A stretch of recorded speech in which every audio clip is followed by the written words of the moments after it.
Hello everybody and welcome back to the second shelf on this unusual day because it's a Tuesday and I normally upload on Sundays and Wednesdays. But today, 17th of July, is my birthday and I thought I celebrate that by doing something that I hardly ever do, talking about writing. Because as you might know, if you follow me, I'm not only a reader but I also write books. I published a couple of books, literary fiction and detective fiction, and in Dutch non-fiction.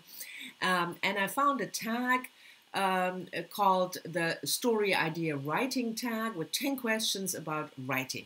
And because it's my birthday, I thought you might be willing to indulge me.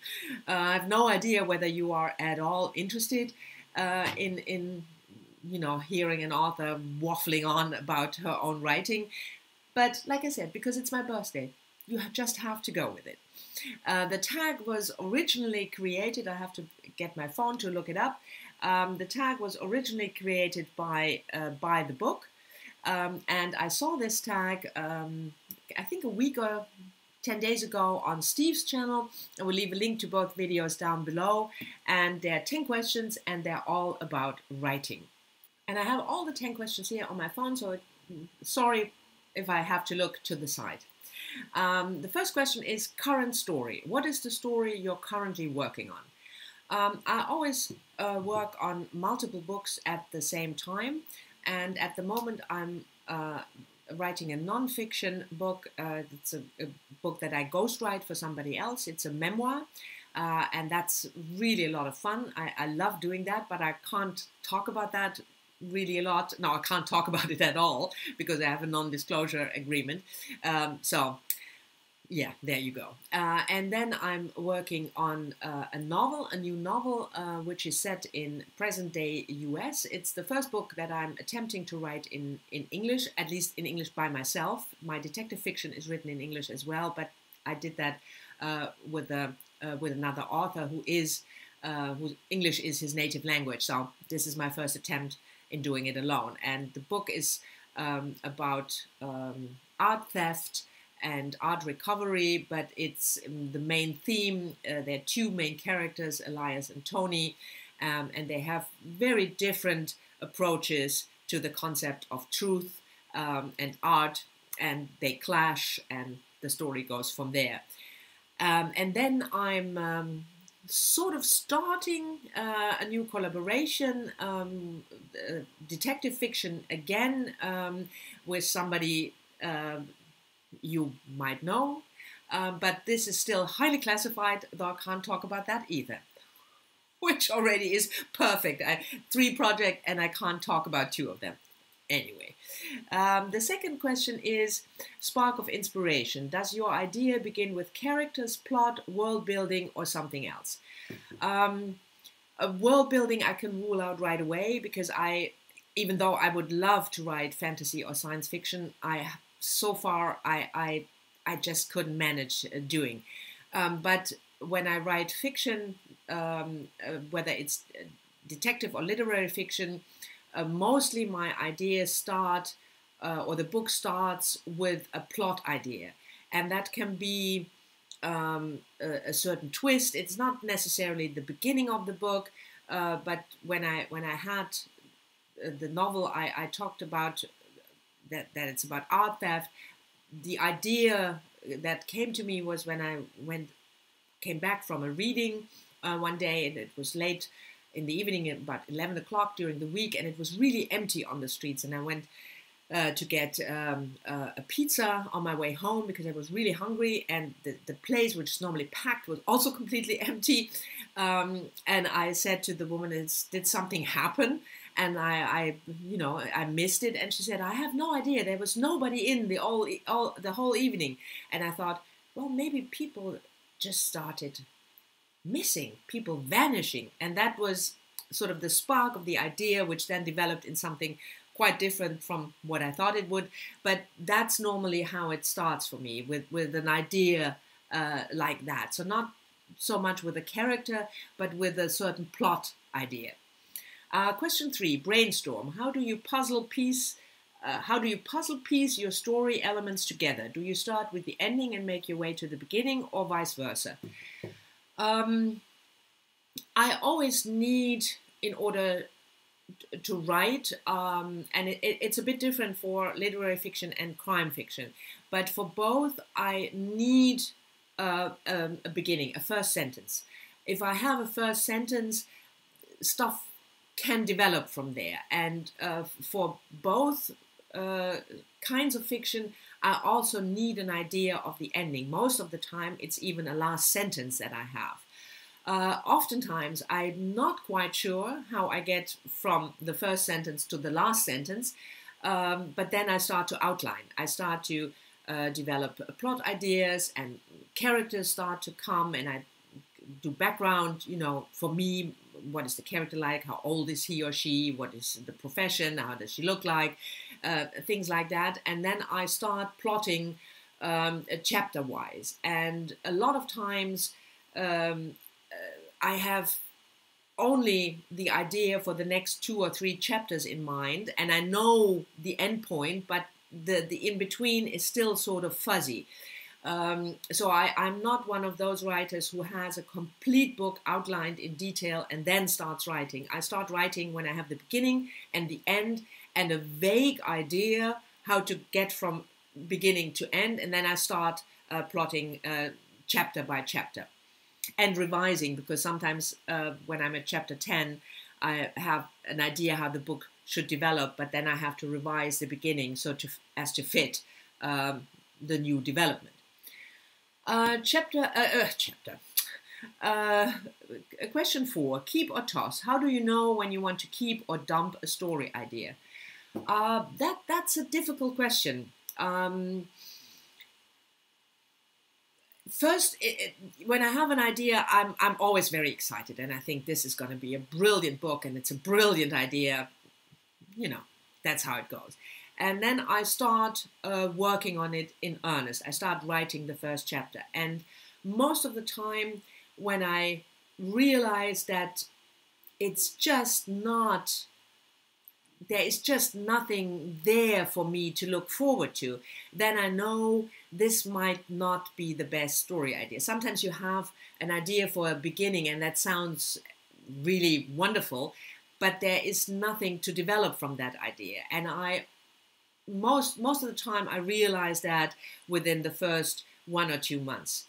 But what makes the question difficult is that every book sounds wonderful in the beginning, and when it goes on, you have to stick with it, and you have to, you know, sometimes work through difficult spots where it's not going well and where you don't have enough ideas.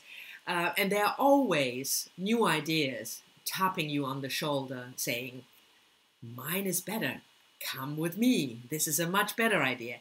And then you have to sort of balance the fact that a new idea is always more exciting than an idea you've been working on for a year, with the serious question, is this idea that I'm working on, is it still worthwhile?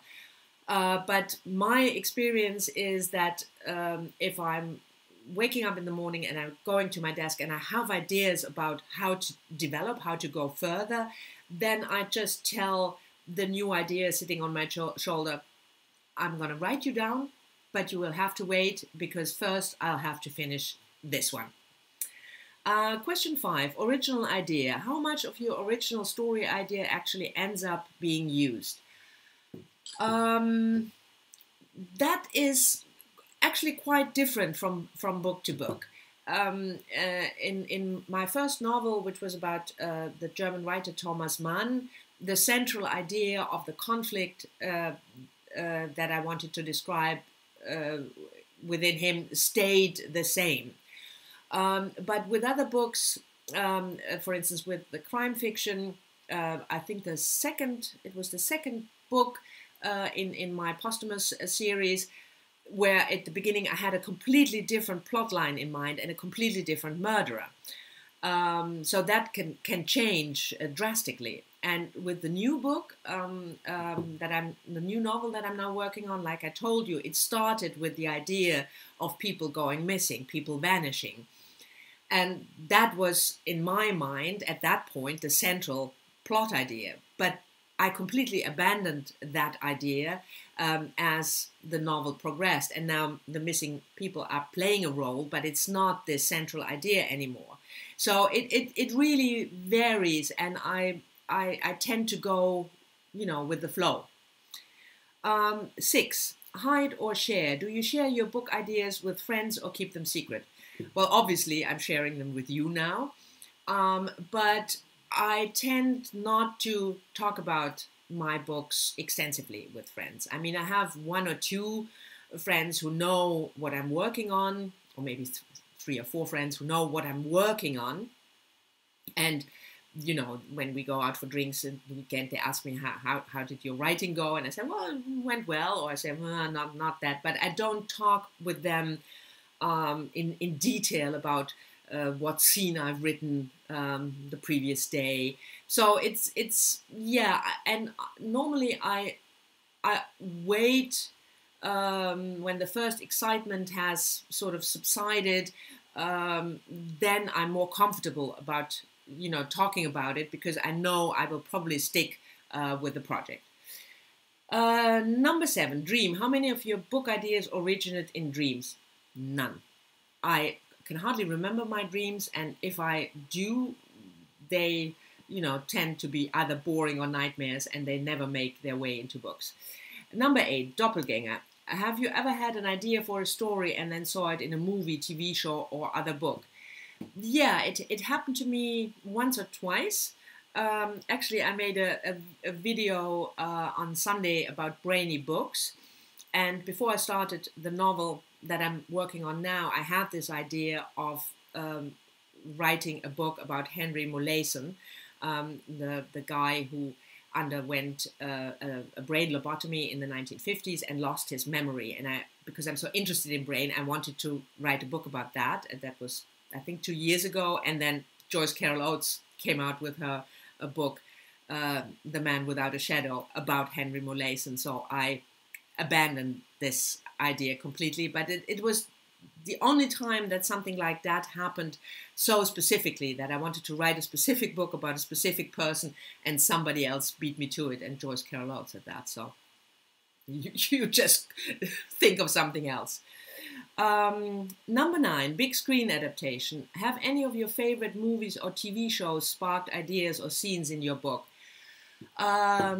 Yes, there is sometimes when I work, especially on crime fiction, and I watch, detective series or detective movie or thriller, and there's something in there, how you can, hide a red herring or leave a good clue, or a sort of certain twist in the story, how you do that. Then I will just steal that idea and incorporate it in my book. But not in the sense that a movie or a TV show really sparked a basic idea for a book. I never had that, no. And question 10, the last one, what is the oldest story you remember coming up with?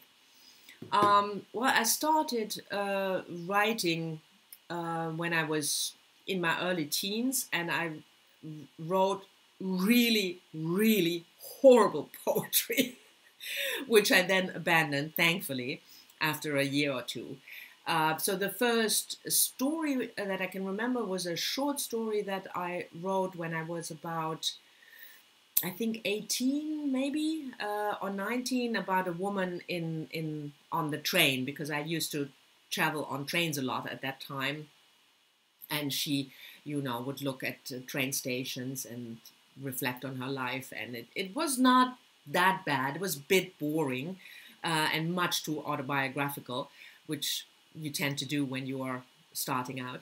But that is the first story that I remember. So this was my birthday tag. I hope you've made it to the end and you indulged me in watching this. Thank you very much if you did. And if you didn't, if you clicked away right at the beginning, you will not hear that anyway, but doesn't matter. I was wondering whether you'd be interested in hearing more about writing, because there is this sort of niche of BookTube called AuthorTube, which sort of began 2 years ago but never took off. So let me know whether you would be interested to hear more about the writing process or about writing in general. And if you are interested, let me know what you want me to talk about. And if you're not interested, don't worry about it. I will go back talking about reading and the books I read in my next video. And I'll see you then. Bye-bye.